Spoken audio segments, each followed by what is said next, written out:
all know. You already know all the reasons. Well, if you don't know, that means you haven't been watching me. Wait a minute. And I used to run to the window. I don't want to go. And look at her little Pinto and stare. Dun, dun, dun, dun. And start crying. I want my mom. I got so homesick for my mom when I was a little kid. I want to go home. I hate the rainforest. Nobody caught that. See? See, that's what makes it so sweet. Dun, dun, dun, dun. Oh my goodness. Oh my goodness. So listen, what clothes should I wear?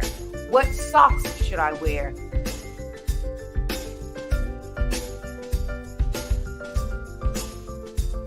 How should I cut my hair? How should I comb my hair? Dun, dun, dun, dun. Hello, hello, hello. Welcome to the Urban Suite with me, Dr. Lisa Lacan. You have entered the Urban Suite, you guys. Welcome, welcome, welcome. Listen, we have a huge show tonight.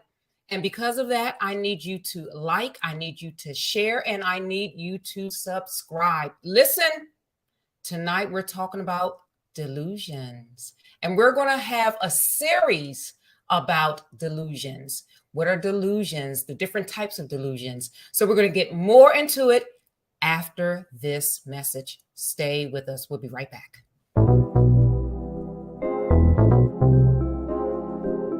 You are entering the Urban Suite with Dr. Lisa Lacan.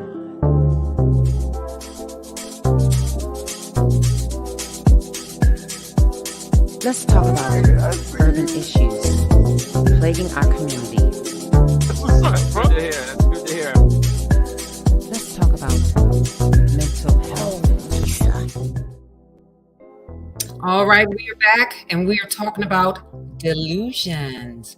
So we have several types of delusions that are key features to psychotic disorders. So we're going to really get into it. Not right now. We're going to really get into it. But first, we have to take care of some business. That would be the missing persons as well as the BMI spot. So after that, that's when we're going to really get into what delusions are. Stay with us. We'll be right back. Urban Tools for Change Network is sponsored by Bless Ministries Incorporated, BMI, the premier workforce development agency in the state of New Jersey. We are here to serve you. If you have a history of being on parole, if you are on probation, if you are an adult with a disability, if you are a youth with a disability and you're looking for employment, come check us out at 973-733-WORK. So again, BMI sponsors Urban Tools for Change Network.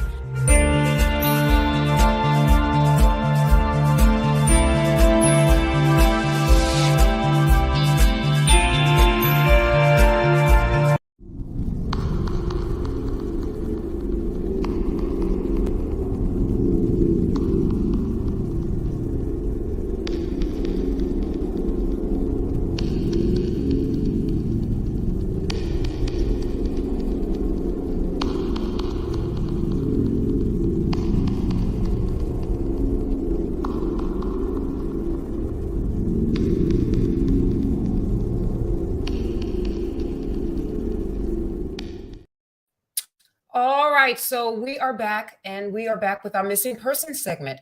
So for you all that are new to Urban Tools for Change, each week when I do a scheduled live, I have to highlight a person that is missing. So this week is no different. All right, so who do I have? Who do I have for this week? I have Miss Jamira Davis. She's been missing since September the 12th, 2022, and she's been missing from Baltimore, Maryland. Listen. You Baltimoreans, whatever you call yourselves, Marylanders, listen up. I need you to like, I need you to share, I need you to subscribe. Get this out there. Jamira Davis, she's been missing since September the 12th, 2022. She's 16 years old, from Baltimore, Maryland, female, black, dark complexion, 5'3", 110 pounds. Her hair color is black. The hair length is long, and her eye color is brown. Listen, Jamira was last seen leaving her school in Baltimore, Maryland. The school year just started, but I need you to really pay attention to what I'm getting ready to say right now, because this is very important. The circumstances surrounding her disappearance. Jamira's family believes the teen met someone online a few months ago and may be in Florida. Listen, this is someone's daughter, someone's relative, someone's loved one. She is 16 years old. I cannot imagine, as a mom, believing that my child, my daughter, who would be 16, even though I don't have 16-year-olds, but a 16-year-old, and thinking that she's in Florida with someone that she met online. Listen. Okay. Anyone with information, please contact the Baltimore Police Department, and their number is 410-887-7720. I'm going to repeat that. Number. It's 410-887-7720. And that is the Baltimore Police Department. Or you can call BAMFI, Black and Missing Foundation Incorporated, at 877-97-BAMFI. Listen, let's bring Jamira Davis home.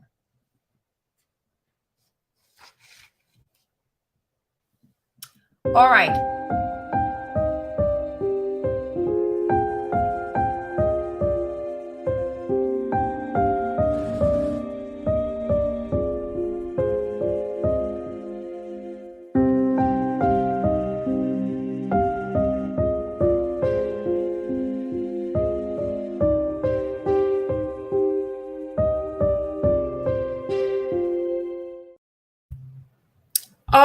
All right. We are back and talking about delusions. We're going to get into it.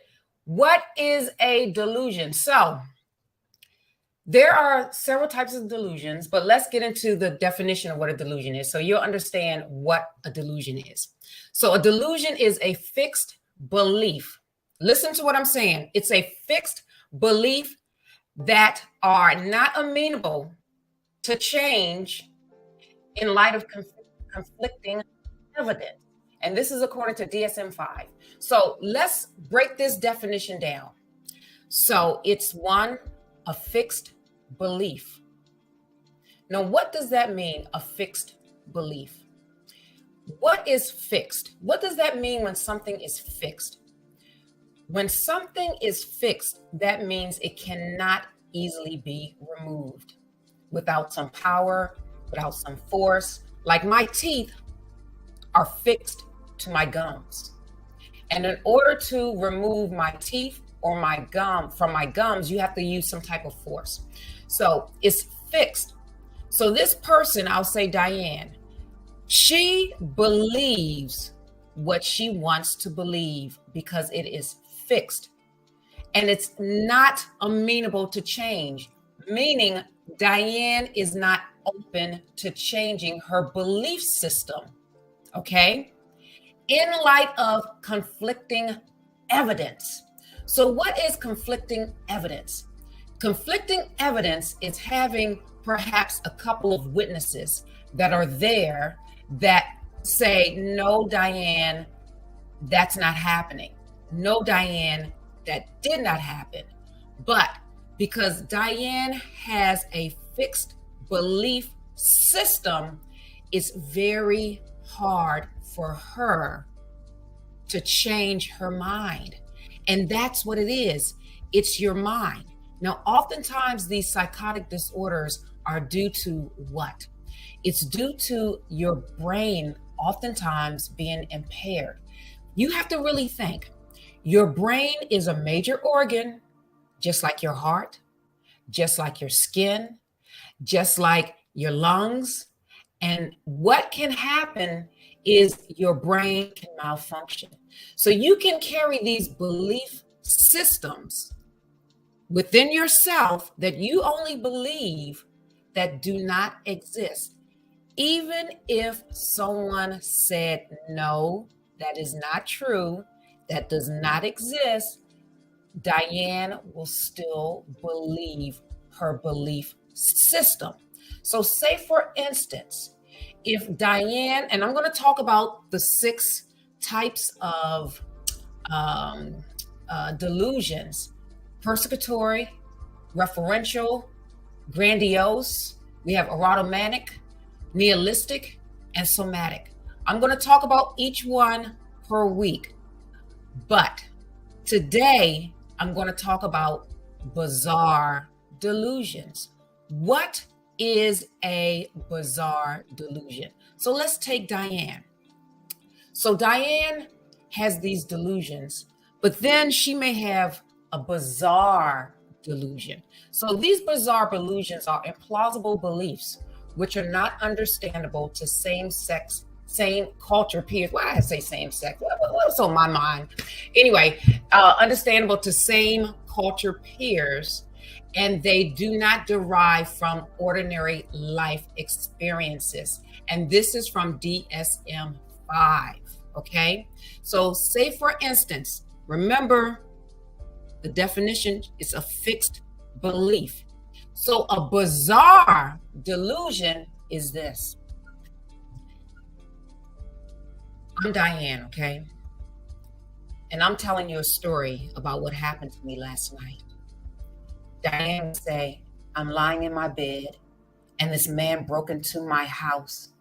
And when he broke into my house, I saw him take his heart out, and then he took my heart out, and then we exchanged hearts. So I don't have my heart. My heart is not my heart. My heart is this other guy's heart in my body. I'm not operating with my heart. I have someone else's heart in my body. Now that's a bizarre delusion. All right. So say, for instance, what is a clear evidence of someone having a heart transplant? What would you see if someone had a heart transplant? You would see a scar. That's right. You would see a scar.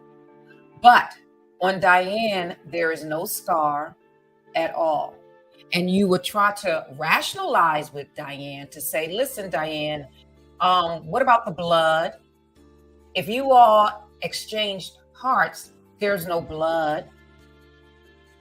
Where's the scar? See, that's the evidence that it didn't happen. However, Diane is so fixed on her belief that whatever you tell her, whatever you say, she's not going to believe you, because in her mind, a man came in her room. In her mind, this man took his heart out of himself and took Diane's heart out of her, and they exchanged hearts. I think that's appropriate music for this. Because it does sound it's bizarre. It really is bizarre. And oftentimes people diagnosed with this disorder, it's very challenging, again, because it's fixed. It is fixed. They really believe it. They believe that perhaps someone exchanged their eyes, that those are not their eyes, that they have someone else's eyes. They believe that, their lungs may not be their lungs. It may be someone else's lungs. This is what they believe. And it's because it's fixed, it's very challenging to treat this disorder.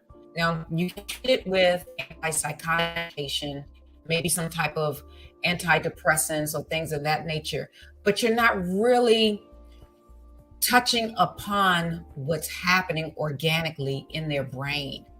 So what's being talked about now and circulating is cognitive behavioral therapy, because cognitive behavioral therapy really deals with those issues. So you can try to unfix those belief systems that the Dianes of the world that they have. Because at the end of the day, if Diane really believes that, and she doesn't believe the evidence to show that that is not true, what are you going to do? What are you going to do? Dr. Lisa, so Yeah. do they think this is more like a physical? What's the causes of bizarre? Well, these are some key factors with people who have schizophrenia. So schizophrenia could be genetic. Schizophrenia could be induced from stress. Most people who are diagnosed with schizophrenia, the onset happens typically in the early 20s, prior to your brain being fully developed, like your frontal lobe and things being fully developed. So it could be a number of things, but within schizophrenia, and I'm going to talk about schizophrenia, you have these delusions that occur. When I used to work in housing with clients that were, all of them had schizophrenia. And what my job was, I would go to Trenton Psychiatric Hospital to see if they were ready to be discharged. And basically, you know, just because you have those thoughts does not mean that you can't function in everyday life. It may hinder you. But what happened was, you know, the clients came into the home, and some of them were so preoccupied with these thoughts that one felt that, you know, there was a person coming to get them, you know, someone may have been in their closet. Well, we looked and there's no one there, no one in the closet. The place was 24 hours. You had to be kind of buzzed in a sense.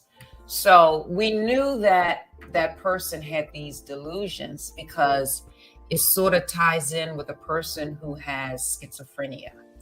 But again, the onset of schizophrenia typically occurs 18, 19, 20-year-olds. So that college age, if you see a person who's highly stressed out, sometimes this person may go into the military, highly stressed out. They may go to college, highly stressed out. And these are coping skills and coping mechanisms to them that will, in the sense, have them feel safe. So with schizophrenia, well, excuse me, but do they prescribe medicine for that, like for schizophrenia? Well, they do, antipsychotic medications. But again, that doesn't really curb the delusions in a sense. And oftentimes it just numbs you. So you may not have the delusions, but you may not have an active life as well. So that's why a lot of people who take these, you know, the medication, they don't really like taking it because of the side effects. And some of these side effects are dry mouth. Some of the side effects are weight gain, lethargy, a lot of things that they did prior to taking the medication, they may not be able to engage in those same activities. So therefore, they kind of shy away from the medication. But for the most part, if someone has these bizarre delusions, it's very challenging. It's very challenging to treat. You can't really cure it in a sense. It doesn't like disappear. When I think of someone or something being cured, that means it no longer exists.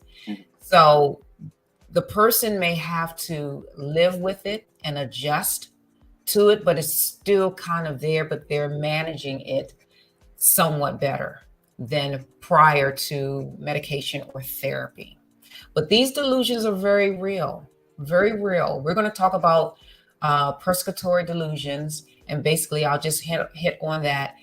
You really believe that someone's out to harm you, someone's out to harass you. So say, for instance, this may interfere with you engaging in social activities because, again, you're fearful that these people, whether it's the FBI, whether it's the IRS, whether it's gangs, are really going to come after you and you're the target.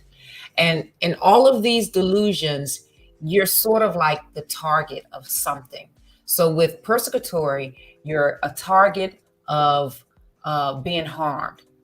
Referential is you are target from environmental cues. So everything in the environment is trying to target you specifically.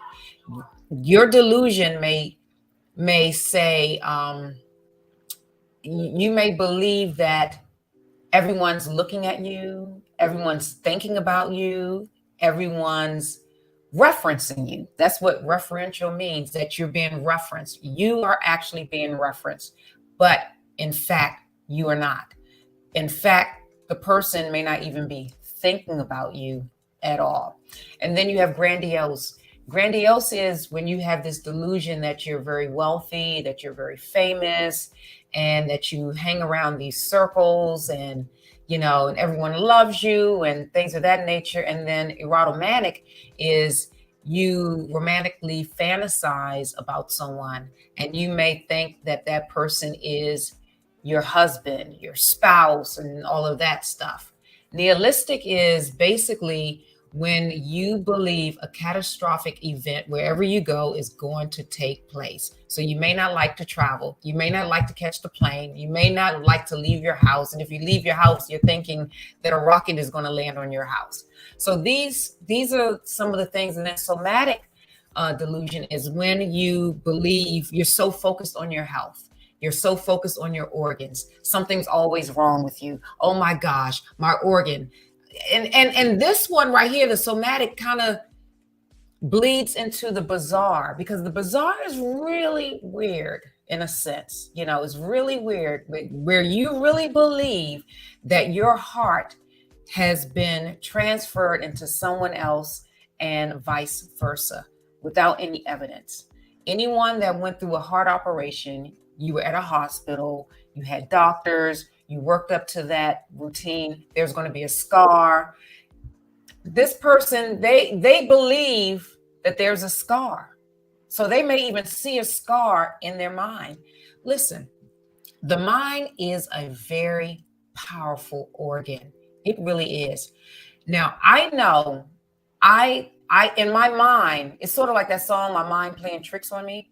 I know sometimes I think I did something.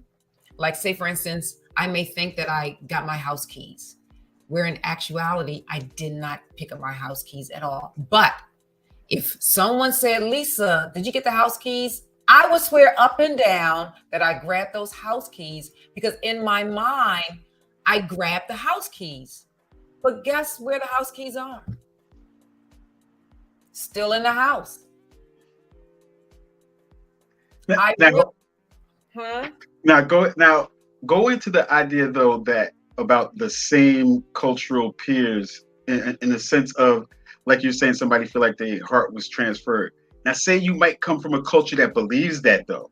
So certain people, like say he was in, you know, I don't know, this is say some tribe and wherever believes certain, you know, like voodoo type things or whatever. So actually everybody in your society believes those type of bizarre things. So it would have to be something that was outside of the culture in order for it to. Absolutely. So for that culture, that it's not a delusion. It's just a cultural occurrence that just so happens to be in that.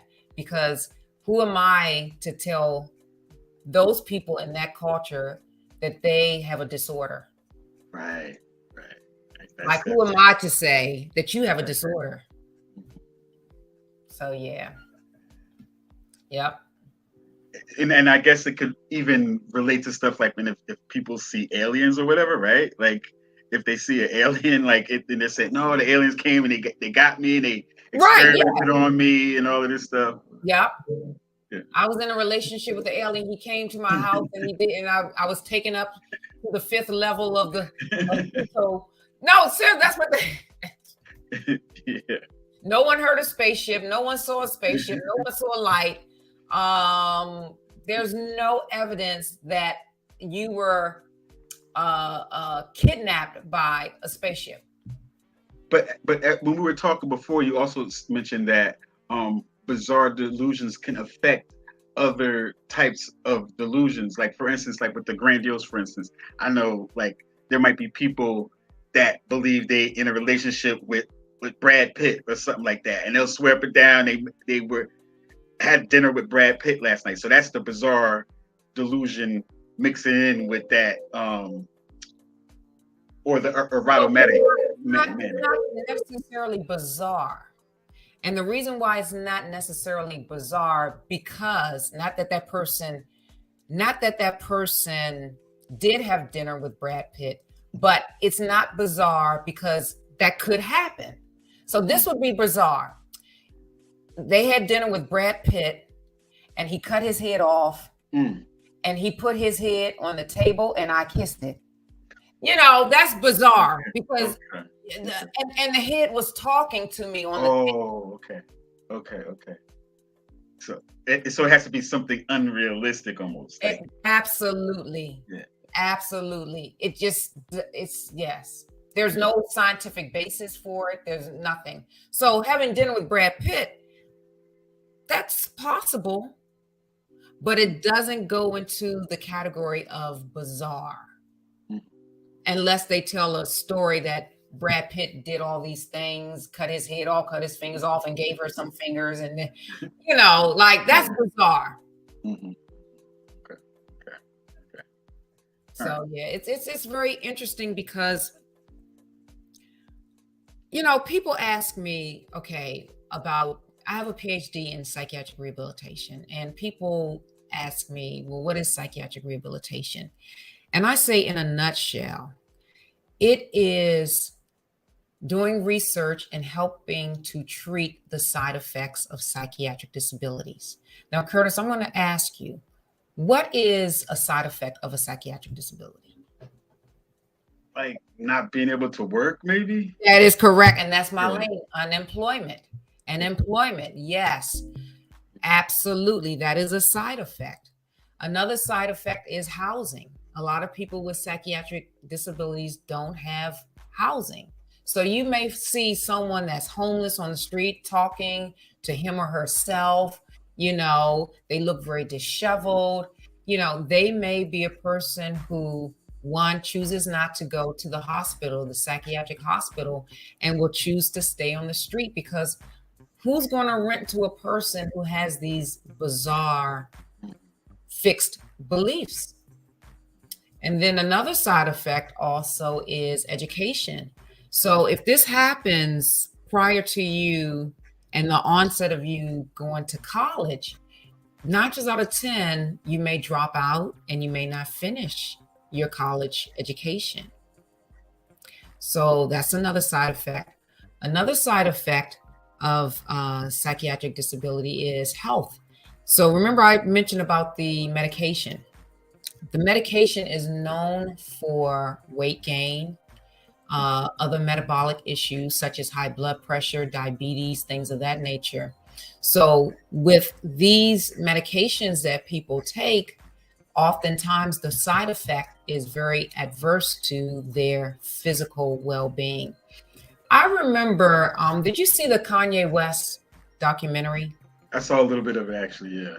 It was very good. And I knew he was diagnosed with, he was bipolar. And at one point you can tell when he's off his meds, but I would bet that when he takes his meds, he probably isn't as artistic as he needs to be, and probably isn't as creative. Right. What it does is it numbs you. So he may say, oh my gosh, I don't want to have these rapid thoughts, you know, I don't want to have the speeches and things of that nature.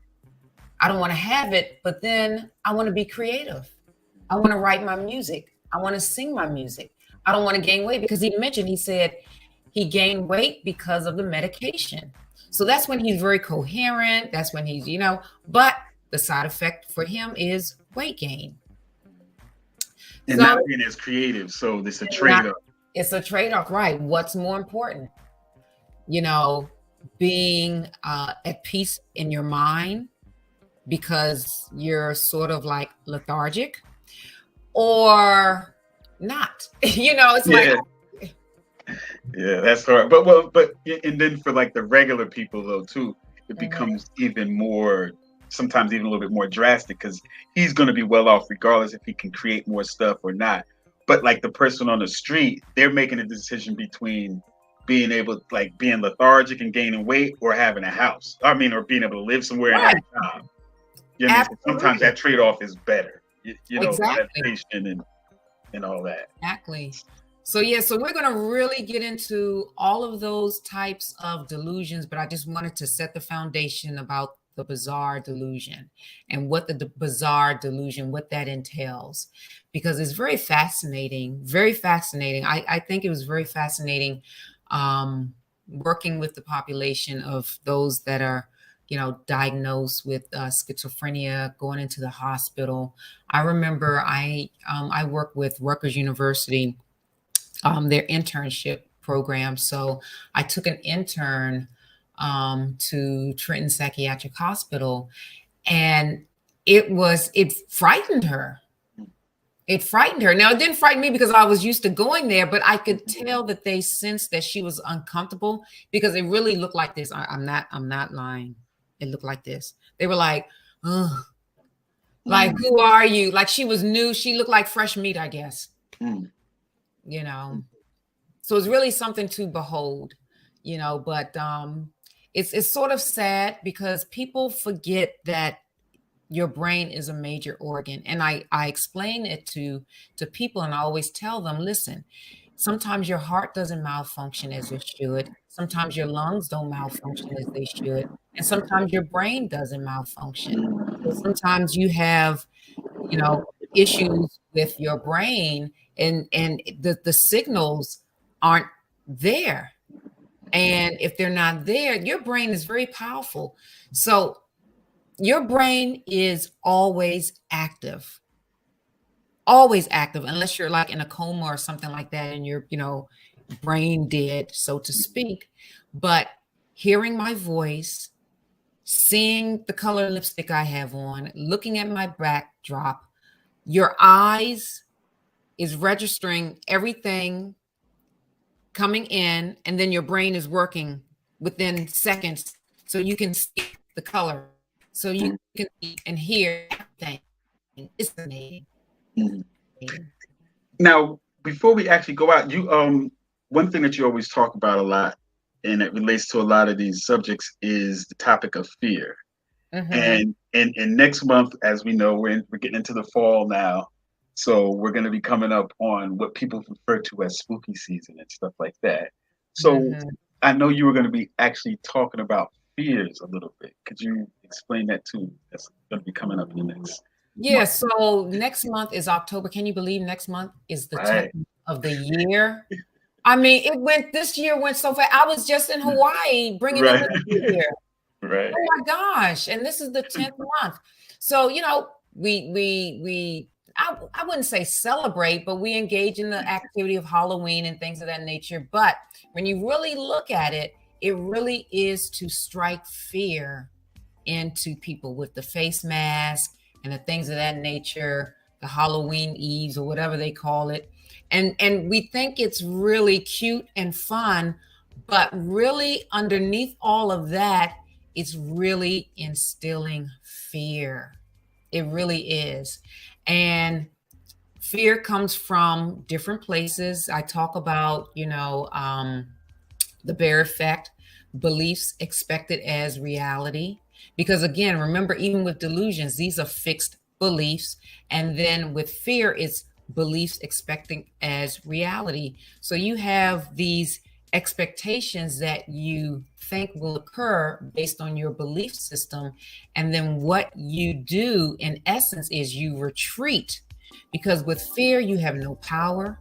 In fear, you hate something. And in fear, there's no love. It's just, So we're going to really talk about fear and what it can produce or not produce in your life.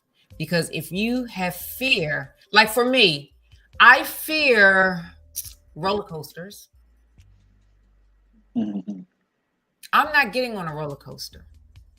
And there might be a specific phobia of fear of roller coasters. Actually. I don't know. I may have to look that up. But I would only get on a roller coaster if one of my children, which this is not going to happen, if one of my children were too short or had to get on a ride and they were crying, "Mommy, please get me on this record," I would get on just for them. But I'm not going to volunteer, go to Great Adventure and be like, yeah, I can't wait to get on that Superman roller coaster. Woo! Woo! No. Yeah. But I think we all have. And roller coasters, you know what I hate? What's that? I hate that dropping feeling. Yeah. That's what I hate. Some people love it. So if they love it, they're going to gravitate toward it. I hate it. So I'm not. That's what I said. In fear, power, love, and a sound mind. That's the third component, a sound mind. So oftentimes when people have fear, they don't have a sound mind. That roller coaster is not going to really do anything. That drop only lasts for a couple of seconds. Yeah, but still, do you think that it's completely irrational to have that fear of being dropped from like 80 feet or 100 feet in the air? Like your body's kind of reacting to it. It's not, I don't think it's being overly dramatic, but a fear of roller coaster is not going to really impede my life. You know what I mean? Mm-hmm. It's not going to stop me from writing grants. It's not going to stop me from, engaging in activities of daily living. It's kind of insignificant in my life. And as I get older, it really is more insignificant in my life. Like I don't need roller coasters. But the fear that I'm talking about is like, say, for instance, fear of interviewing. You have a lot of people that fear interviewing. So if you fear interviewing, you're going to limit yourself to being interviewed. And if you limit yourself to being interviewed, you're going to be unemployed. Do you think everybody has a fear of something, though? Oh, yeah. I think everyone has a fear of something, whether they believe it or not. Now, some people have this positive anxiety, like they get ramped up and I think even some celebrities, from what I have heard prior to them having a show, they get a little, fearful, but then they just go for it. Like, it's like, oh, it's a rush. Yeah.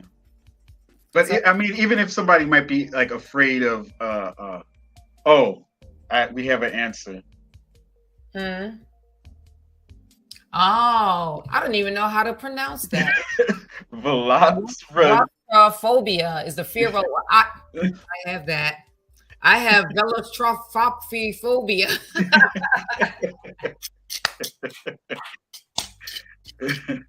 Yeah. Oh gosh. But people might have like fears that are based on certain things that happen in their childhood or whatever, like. And they might be irrational fears that really can't harm them. If like they might have a fear, like we talk about, like butterflies or something, but people fear like little insects for whatever reason, but those insects might not even be able to do anything to you. But people might be scared to death of little type of bugs and stuff. And sometimes some fear is based on role modeling. So say, for instance, if that bug landed on their mother, and their mother's like, oh my God, this bug. So they're going to look at that and then take on that characteristic of fearing that bug because they believe that that's normal to fear. So if the parent feared something, the parent may say, oh, these bugs, I can't stand these bugs. I hate these bugs. These are nasty. So now you're and the child is ingrained with this fear of that bug, whether it could be a butterfly or or a moth, whatever. But yeah, so listen, my urbanites, it is time for Dr. Lisa to in this thing, but I want to recap. Basically, delusions are these fixed beliefs that occur that, in spite of evidence, you still believe what you believe because it's fixed. It's not going anywhere. It's not going anywhere. And these bizarre delusions happen to people that, for instance, may have schizophrenia, things of that nature, but it's something that happens that it's just pretty much impossible that it can happen, like an exchange of body parts. So this person may say, you know what, I have a new heart based on Johnny coming into my room and we exchanged hearts. And then he's not talking about spiritual. Diane, this person is talking about a physical transplant of a heart from one person to the other. And if you question Diane and say, well, Diane, when did this take place? Oh, this took place last night. Where did this take place? It took place in my bedroom. Okay, so where's the blood? Well, we washed everything. We washed the sheets. We washed the linen. All right, so show me the linen. Oh, the man took it. How are you going to compete with that? How are you going to compete with that? So anyway, my Urbanites, I just want to say thank you for everything. You know what? You have entered the Urban Suite with me, Dr. Lisa Lacan. And because of that, I just want to say I thank you for coming into the Urban Suite, where you laugh, learn, cry, and grow. And on that note, I just want to say, Molly, take us away.